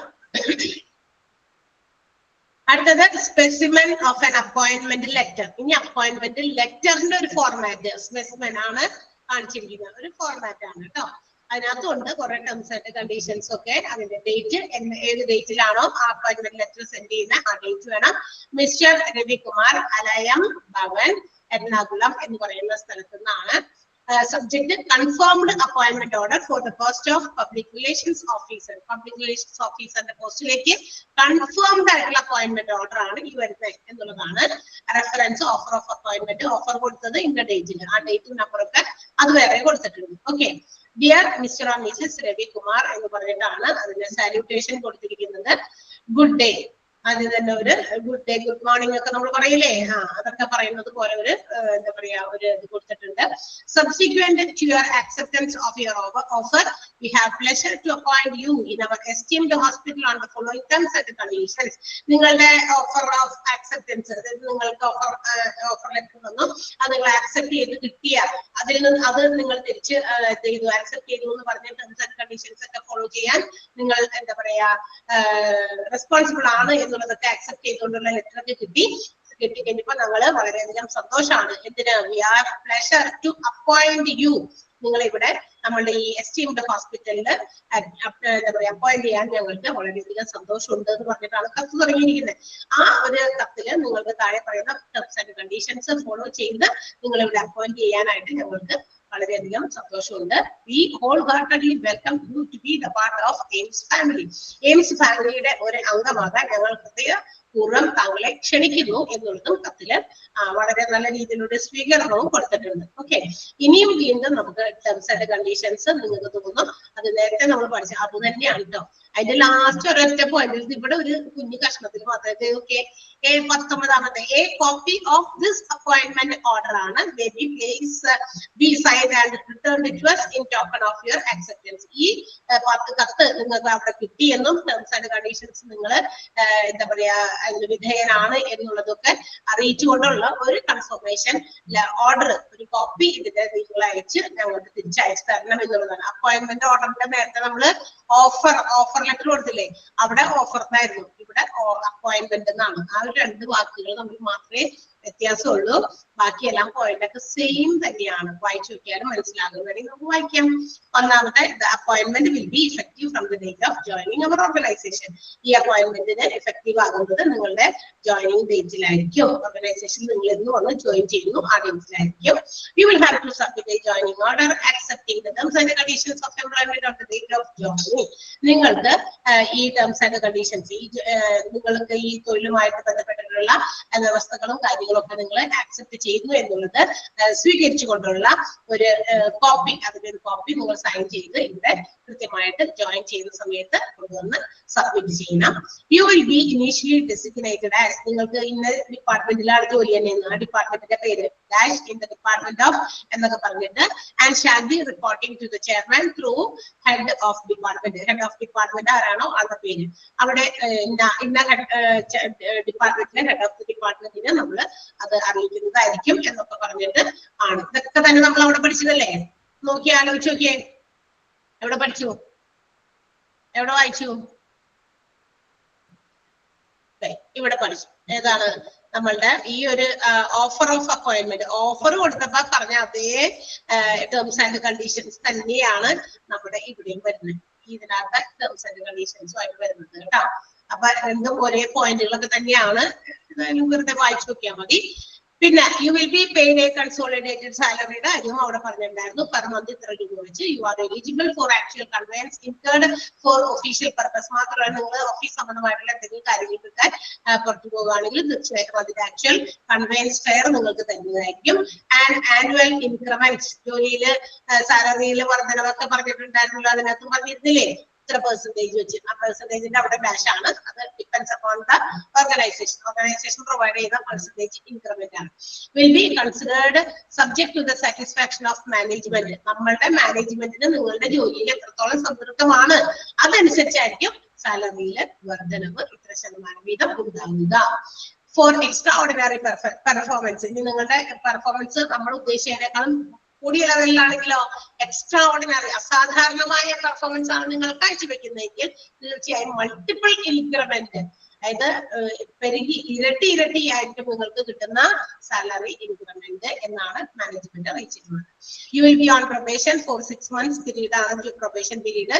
Joining date തുടങ്ങി 6 months കഴിഞ്ഞ് കഴിഞ്ഞാൽ HR പോളിസി പ്രകാരം നിങ്ങളുടെ കാര്യങ്ങളൊക്കെ ഇവാലുവേറ്റ് ചെയ്ത് എന്ത് ചെയ്യുന്നു, മാനേജ്മെന്റിന്റെ ഡിസ്ക്രിപ്ഷൻ പ്രകാരം എന്ന് വെച്ചാൽ മാനേജ്മെന്റിന്റെ ഇഷ്ടപ്രകാരം your services will B confirmed. നിങ്ങളുടെ സർവീസ് പെർമനന്റ് ആക്കി തരും. അവര് ആലോചിച്ച് തീരുമാനിച്ചത് കേട്ടോ. HR അപ്രൈസൽ കഴിഞ്ഞിട്ടാണ് കേട്ടോ. HR പോളിസി പ്രകാരമായിരിക്കും നിങ്ങളുടെ എംപ്ലോയ്മെന്റിന് ഒരു കൺഫർമേഷൻ കിട്ടുക. If your performance is not up to the designated mark, അതേപോലെ തന്നെ നമ്മൾ ഉദ്ദേശിക്കുന്ന രീതിയിൽ നിങ്ങളുടെ നിലവാരം നിങ്ങളുടെ പെർഫോമൻസ് വളർന്നില്ല എങ്കിൽ foresee that you improve your probation. നിങ്ങൾക്ക് എന്താ പറയാ കൂടുതൽ നല്ല രീതിയിൽ ചെയ്യാൻ പറ്റുമെന്ന് മുന്നിൽ കണ്ടുകൊണ്ട് മാനേജ്മെന്റ് എന്ത് ചെയ്യും, ഫർദർ ഒരു 6 months പീരീഡ് കൂടി നിങ്ങൾക്ക് പ്രൊബേഷൻ പീരീഡ് തന്നെയായിട്ട് കണ്ടിന്യൂ ചെയ്യേണ്ടി വരും. എന്നാൽ നിങ്ങളുടെ ആ ഒരു പീരീഡിലും നിങ്ങളുടെ performance if it is considered as substandard, നിലവാരമില്ലാത്തതായിട്ടാണ് മനസ്സിലാക്കുന്നത് എങ്കിൽ എന്താണ്, ചിലപ്പോ ഒരു അറിയിപ്പുമില്ലാതെ your services will be terminated. നിങ്ങളുടെ ജോലി ചിലപ്പോ ടെർമിനേറ്റും ചെയ്യേണ്ടതായിരിക്കും. ഇതൊക്കെ അവിടെ പറഞ്ഞതല്ലേ, ആലോചിച്ച് നോക്കിയേ. കേട്ടതല്ലേ ഇതൊക്കെ തന്നെ? ആണോ ഇല്ലേ? പോയ എല്ലാവരും കേട്ടതാണോ? ശരി. ഹലോ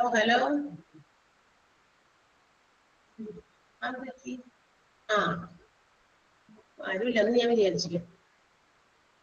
നമ്മൾ വായിച്ചു കേട്ടതല്ലേ എന്നാണ് ഞാൻ ചോദിച്ചത്. അതെ. അടുത്തത് എന്താ? Your designation will be subject to the change in due course of time as per the company's requirement and subsequent promotions based on your performance. ഇനി മാത്രമല്ല, നമ്മൾ ചിലപ്പോൾ നമ്മൾ ഏത് ഡിപ്പാർട്ട്മെന്റിലാണോ ചിലപ്പോൾ അവിടുന്ന് ചിലപ്പോൾ കുറച്ച് സമയം കഴിയുമ്പോൾ നിങ്ങൾക്ക് വേറെ ഏതെങ്കിലും ഡിപ്പാർട്ട്മെന്റിൽ വേണമെങ്കിൽ നിങ്ങളെ കമ്പനിയുടെ റിക്വയർമെന്റ് അനുസരിച്ച് കമ്പനി ആവശ്യം വന്നു കഴിഞ്ഞാൽ ചിലപ്പോൾ മറ്റ് വിഭാഗങ്ങളിലേക്കൊക്കെ നിങ്ങളെ മാറ്റാനായിട്ട് സാധ്യതയുണ്ട്. മാത്രമല്ല സബ്സിക്വന്റ് ആയിട്ടുള്ള നിങ്ങളുടെ പെർഫോമൻസ് അനുസരിച്ച് നിങ്ങൾക്ക് പ്രൊമോഷൻസ് തരാനും കമ്പനിക്ക് ചാൻസ് ഉണ്ട്. Duties will be as per the job description. നമുക്ക് തന്നിരിക്കുന്ന ജോലികളൊക്കെ ജോബ് ഡിസ്ക്രിപ്ഷൻ നിങ്ങൾക്ക് തന്നിരിക്കുന്ന ജോലി അതനുസരിച്ച് തന്നെ ആയിരിക്കണം ചെയ്യേണ്ടത്. എനി അതർ അഡീഷണൽ ഡ്യൂട്ടീസ്, മറ്റേതെങ്കിലും കൂടുതൽ ഡ്യൂട്ടീസ് നിങ്ങൾക്ക് ചെയ്യേണ്ടതായിട്ട് വന്നു കഴിഞ്ഞാൽ will be assigned to you from time to time by the management. Management അത് കൃത്യമായ സമയങ്ങളിൽ നിങ്ങളെ അറിയിച്ചോളൂ. ഇന്ന കാര്യമാണ് പതിവായിട്ട് ചെയ്യേണ്ടത്. എന്നാൽ അഡീഷണൽ ആയിട്ട് നിങ്ങൾ എന്തെങ്കിലും ചെയ്യണമെങ്കിൽ മാനേജ്മെന്റ് അതനുസരിച്ച് നിങ്ങളെ HR ഡിപ്പാർട്ട്മെന്റ് വഴിയോ അല്ലെങ്കിൽ ഹെഡ് ഓഫ് ദ ഡിപ്പാർട്ട്മെന്റ് വഴിയോ നിങ്ങളെ മാനേജ്മെന്റ് അറിയിക്കുന്നതായിരിക്കും. During the tenure of your employment with us, you shall devote your full-time attention to the organization and shall not either work full-time or part-time for any other organization or engage directly or indirectly in any other profession or occupation outside the organization without the consent of the organization. നമ്മുടെ ഇവിടെ ജോലി ചെയ്യുന്ന സമയത്ത് നിങ്ങൾ എന്ത് ചെയ്യാൻ പാടില്ല, മറ്റേതെങ്കിലും നിങ്ങളുടെ ഫുൾ അറ്റൻഷൻ ഈ ഒരു ഓർഗനൈസേഷനിലേക്ക് ആയിരിക്കണം. മറ്റേതെങ്കിലും സ്ഥലത്ത് പാർട്ട് ടൈം ആയിട്ടോ ഫുൾ ടൈം ആയിട്ടോ നേരിട്ടോ അല്ലാതെയോ ജോലി ചെയ്യാനോ ഒന്നും പാടുള്ളതല്ല. അതൊന്നും നമ്മൾക്ക് അത് മാനേജ്മെന്റിന്റെ റിട്ടേൺ കൺസെന്റ് ഉണ്ടെങ്കിൽ മാത്രം ചെയ്യാം. കുഴപ്പമില്ല, ഇന്ന് അവിടെ പോയി 1 മണിക്കൂർ ഇന്ന സമയത്ത് പോയി ചെയ്തോ എന്ന് മാനേജ്മെന്റ് നമ്മളോട് സമ്മതിച്ചാൽ മാത്രം നിങ്ങൾക്ക് വേണമെങ്കിൽ അവിടെ ചെയ്യാം. അതല്ല എങ്കിൽ മാനേജ്മെന്റിന്റെ സമ്മതമില്ലാതെ മറ്റൊരു ഓർഗനൈസേഷനിൽ നിങ്ങൾ ഇവിടെ ജോലിക്കാരനായിരിക്കെ പോകാൻ പാടില്ല എന്നാണ് പറഞ്ഞിരിക്കുന്നത്. Okay. Then, if deemed necessary, you will be liable to be transferred to any other department, branch, office, or system concerns of the organization anywhere in India. ഇന്ത്യയിലെ ഏതെങ്കിലും ഒരു സ്ഥലത്തൊക്കെ ചിലപ്പോൾ നിങ്ങൾക്ക് പ്രിഫറൻസ് അനുസരിച്ച് വേറെ സ്ഥലങ്ങളിൽ ജോലിക്ക് പോകേണ്ടതായിട്ട് വന്നാൽ പോകേണ്ടി വരും. ഇവരുടെ ബ്രാഞ്ചസിലോ അല്ലെങ്കിൽ സിസ്റ്റർ സഹോദര സ്ഥാപനത്തിലോ ഒക്കെ കേട്ടോ. ഒറ്റ മിനിറ്റ് ഒരു ആരും വിളിക്കുന്നു.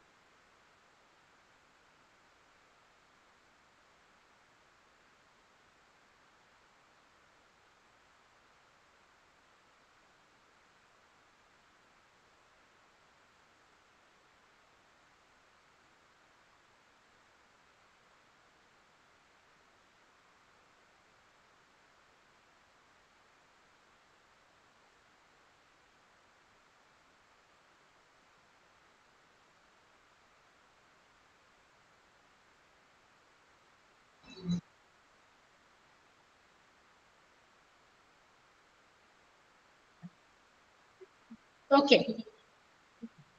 യെസ്, അപ്പൊ സഹോദര സ്ഥാപനത്തിലോ മറ്റ് ബ്രാഞ്ചസിലോ ഒക്കെ ചിലപ്പോ എവിടെ വേണമെങ്കിലും ഒക്കെ ഓർഗനൈസേഷൻസ് ആവശ്യപ്പെട്ടാൽ അവിടെ നമുക്ക് ജോലി ചെയ്യേണ്ടതായിട്ട് വരും, പോകേണ്ടി വരും. അന്നേരം നോന്നൊന്നും പറയാൻ പറ്റില്ലെന്ന്. അങ്ങനെയൊക്കെ ഉണ്ടെങ്കിൽ ഈ ടേംസ് ആൻഡ് കണ്ടീഷൻസും ആയിരിക്കും ഇതൊന്നും പറ്റില്ല, ഞാൻ അവിടെ മാത്രമേ ജോലി ചെയ്യുള്ളൂ, വേറെ സ്ഥലത്തൊക്കെ ജോലിക്ക് പോകുമ്പോൾ എന്നെ കൂടെ നടക്കില്ല എന്നുണ്ടെങ്കിൽ you have to suggest it. അത് നമ്മൾ ആ ഒരു കണ്ടീഷനിൽ എനിക്ക് അതിന് ഫോളോ ചെയ്യാൻ ബുദ്ധിമുട്ടുണ്ട് എന്നുള്ളത് സജസ്റ്റ് ചെയ്യണം. അതില് ഓക്കെ ആണ്, അത് കുഴപ്പമില്ല, നിനക്ക് അങ്ങനെ പോകാൻ പറ്റിയില്ലെങ്കിലും കുഴപ്പമില്ല, നിന്നെ നമ്മൾ ജോലിക്ക് എടുത്തു എന്ന് പറയുകയാണെങ്കിലും ഓക്കെ, മാനേജ്മെന്റിന്റെ തീരുമാനപ്രകാരം അല്ലെ. അതല്ലാതെ ഒപ്പകിട്ട് കൊടുത്ത് എന്നിട്ട് അവർ പറയുമ്പോ അത് പോകില്ല എന്ന് പറഞ്ഞു കഴിഞ്ഞാൽ അപ്പൊ അതൊരു ബ്രീച്ച് ഓഫ് കോൺട്രാക്ട് പോലെയാകും. അതുകൊണ്ട് തന്നെ അങ്ങനെ ചെയ്യാൻ പാടില്ല. അങ്ങനെ ഉണ്ടെങ്കിൽ നമ്മളത് അറിയിക്കണം. If you wish to leave the services വിടാനായിട്ട് അല്ലെങ്കിൽ നിർത്തിപ്പോകാൻ നിങ്ങൾ ആഗ്രഹിക്കുന്നുണ്ടെങ്കിൽ ഒരു എന്താ പറയാ നോട്ടീസ്, 1 month നോട്ടീസ് നമ്മളൊരു ലെറ്റർ ആയിട്ട് അവർക്ക് കൊടുത്തിരിക്കണം. മാത്രമല്ല ഒഫീഷ്യൽ ആയിട്ടുള്ള എല്ലാ ബിലോങ്ങിങ്സും എന്തൊക്കെ നിങ്ങൾക്ക് ഇവിടെ നിന്ന് നിങ്ങളിലായിരിക്കുന്നുവോ ആ ഓർഗനൈസേഷൻ തന്നിരിക്കുന്ന ഓഫീസ് സംബന്ധമായിട്ടുള്ള ബുക്കുകളോ പേപ്പറുകളോ മറ്റു കാര്യങ്ങളോ ഡ്യൂട്ടീസ് റെസ്പോൺസിബിലിറ്റീസ് അതൊക്കെ എന്തൊക്കെയാണോ ഓർഗനൈസേഷൻ തീരുമാനിക്കുന്ന ആൾക്ക് അത് കൈമാറണം, നിർബന്ധമാണ്. You have to obtain. അതുകൂടാതെ അതിൽ നിന്ന് നിങ്ങൾക്ക് അതെല്ലാം കൈമാറി കഴിയുമ്പോൾ ഒരു നോ ഡ്യൂ സർട്ടിഫിക്കറ്റ് ഓരോ ഡിപ്പാർട്ട്മെന്റിൽ നിന്നും എന്താ പറയാ HR ഡിപ്പാർട്ട്മെന്റ് കൗണ്ടർ സൈൻ ചെയ്തത് നിങ്ങൾ ഒബ്റ്റെയിൻ ചെയ്തിരിക്കണം. നോ ഡ്യൂ സർട്ടിഫിക്കറ്റ് എല്ലാ ഡിപ്പാർട്ട്മെന്റിനും ഏതൊക്കെ ഡിപ്പാർട്ട്മെന്റുമായി ബന്ധപ്പെട്ട് നിങ്ങൾ ജോലി ചെയ്തിട്ടുണ്ടോ അവിടെ നിന്നൊക്കെ നോ ഡ്യൂ സർട്ടിഫിക്കറ്റ് വാങ്ങിച്ച് വെറുതെ വാങ്ങിച്ചുകൊണ്ട് കൊടുത്താൽ പോരാ, അത് HR ഡിപ്പാർട്ട്മെന്റിനെ കാണിച്ച് അതിൽ കൗണ്ടർ സൈൻ വാങ്ങിച്ചിരിക്കണം എന്നുള്ളതാണ്. അപ്പോഴാണ് ഉറപ്പ് വരുള്ളൂ. ഇനി വെൻസ് HR ആ കാര്യങ്ങളൊക്കെ മനസ്സിലാക്കി നോ ഡ്യൂ സർട്ടിഫിക്കറ്റ്സ് ഒക്കെ ക്ലിയർ ആണെന്ന് മനസ്സിലാക്കിയാൽ finance department will settle the accounts. അവരുടെ അക്കൗണ്ടുകൾ അവരുടെ ഫിനാൻസ് ഡിപ്പാർട്ട്മെന്റ് സെറ്റിൽ ചെയ്തോളും.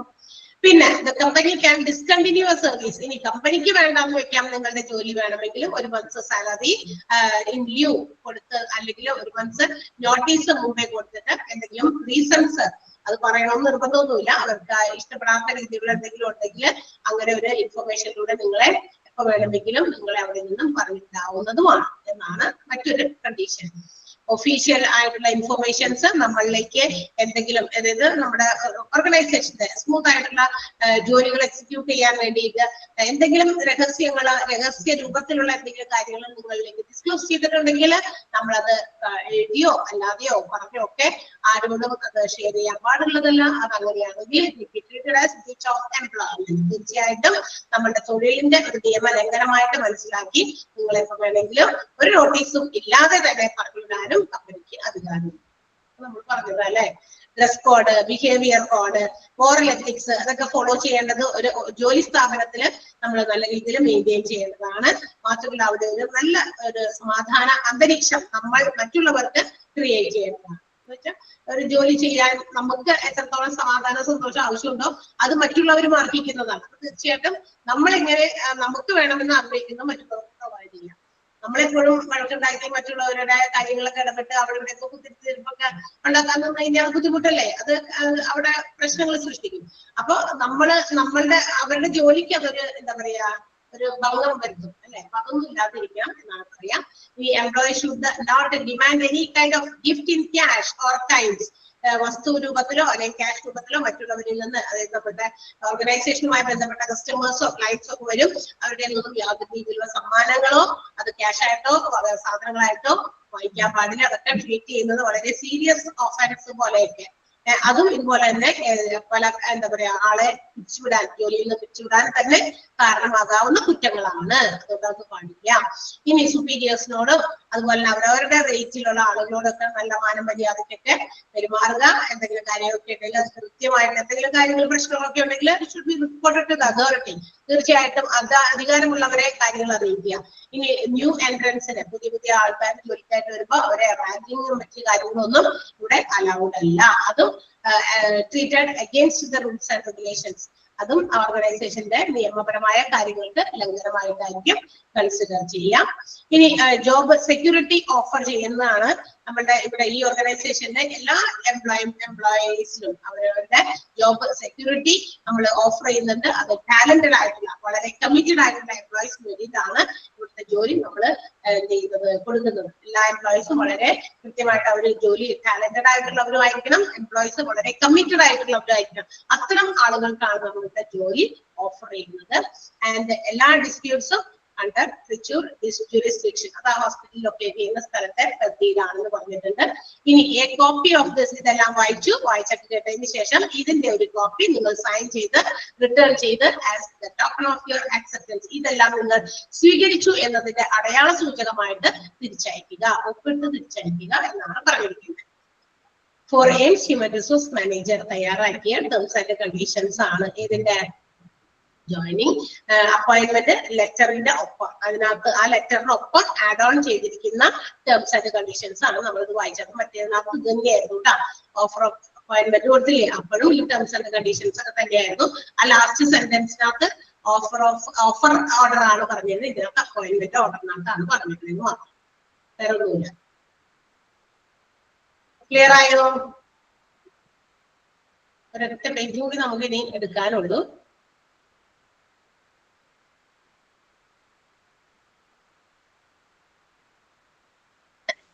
ക്ലിയർ ആയില്ലേ ഇത്രയും വരെ?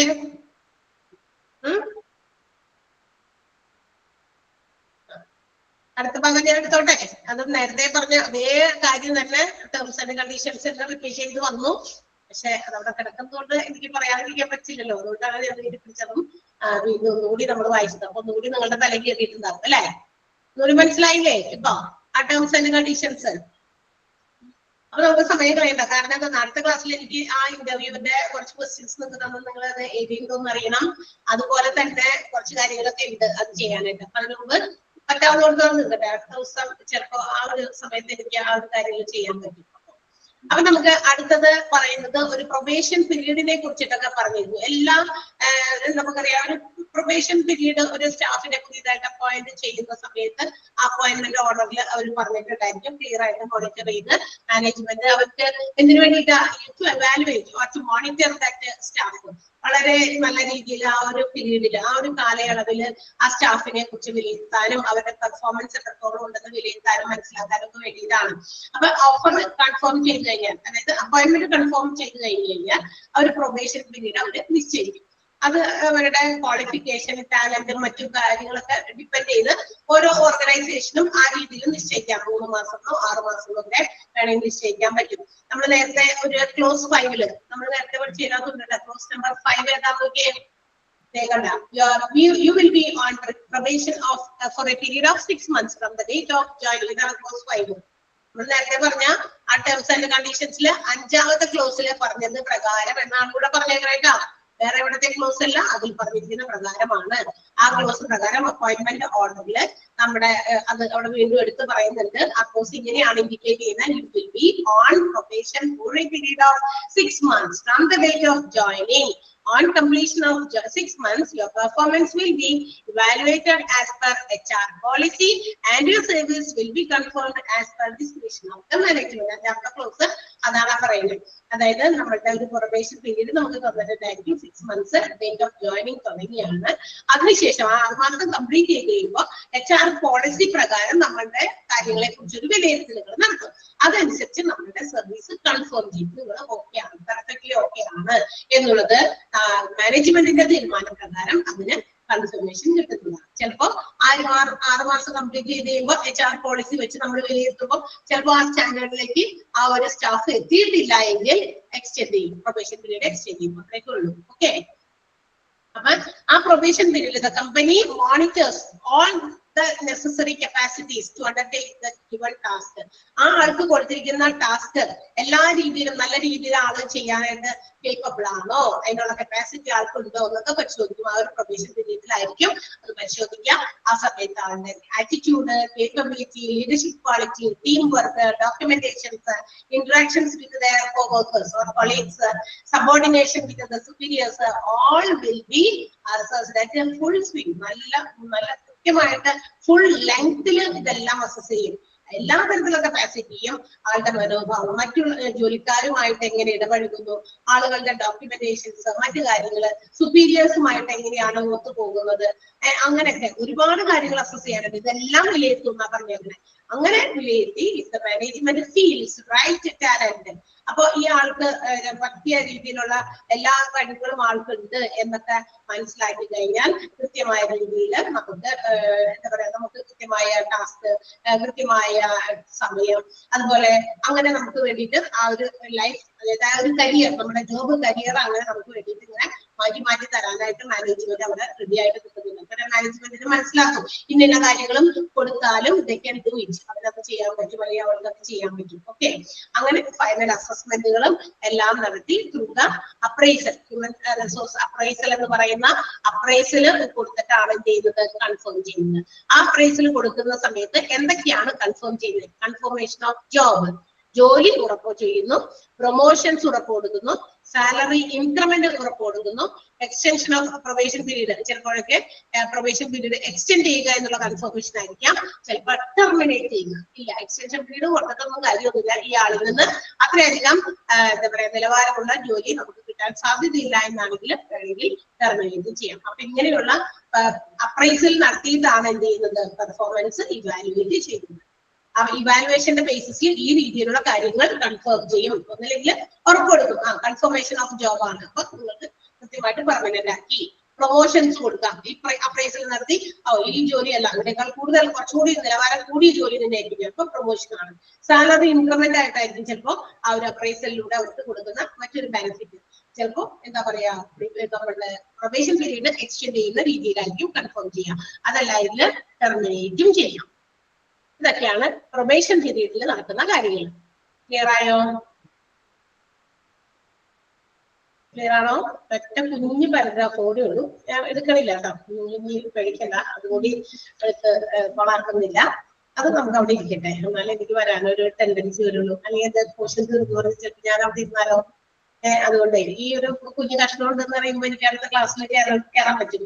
അല്ലെങ്കിൽ അവിടെ ടീച്ചേഴ്സ് തീരാത്തവരുണ്ടെങ്കിൽ നമ്മളൊന്ന് ഷെയർ ചെയ്ത് കൊടുക്കേണ്ടി വരും. അപ്പൊ എന്തായാലും ഒരു ക്ലാസ് കൂടി എനിക്ക് ഇവിടെ വന്ന് നിങ്ങളുടെ ആ ഒരു ഹോംവർക്ക് അവിടെ എഴുതി വെച്ചിട്ടുണ്ട്. കുറെ പേരൊന്നും ഇല്ലാത്തത് അവർക്ക് ഇന്ന് എക്സാം ഉള്ളത് കൊണ്ടാണ്. അപ്പൊ ആ ഒരു കാര്യം പരിഗണിച്ചിട്ടാണ് ഞാൻ ഇന്ന് വന്നപ്പോ തന്നെ ചോദിച്ചെങ്കിൽ എനിക്ക് ഇത്രയും പോർഷൻസ് നമ്മുടെ ഇതൊന്ന് തീർക്കാൻ പറ്റിയുമില്ല. എന്നാൽ നമുക്കത് കൃത്യമായ രീതിയിൽ നിങ്ങളുടെ എല്ലാവരുടെയും ആൻസേഴ്സ് കേൾക്കാനും പറ്റില്ലായിരുന്നു. ഓക്കെ, അപ്പൊ ഒന്നുകൂടിയും എന്തെങ്കിലും തിരുത്തലുകൾ വരുത്താനുണ്ടോ എന്ന് നോക്കിയേക്കാം. നിങ്ങൾക്ക് തന്ന ആ ഹോംവർക്കില് ഇന്റർവ്യൂസിൽ അറ്റൻഡ് ചെയ്യുമ്പോൾ നമുക്ക് വരുന്ന ചോദ്യങ്ങൾക്ക് എങ്ങനെ നമ്മൾ ആൻസർ ചെയ്യും എന്നുള്ളത് ഉണ്ടെങ്കിൽ അത് മാറ്റങ്ങളൊക്കെ വരുത്തിയിരിക്കുക. അപ്പൊ അടുത്ത ദിവസം നമുക്ക് പിന്നെ അത് ഷെയർ ചെയ്യാം.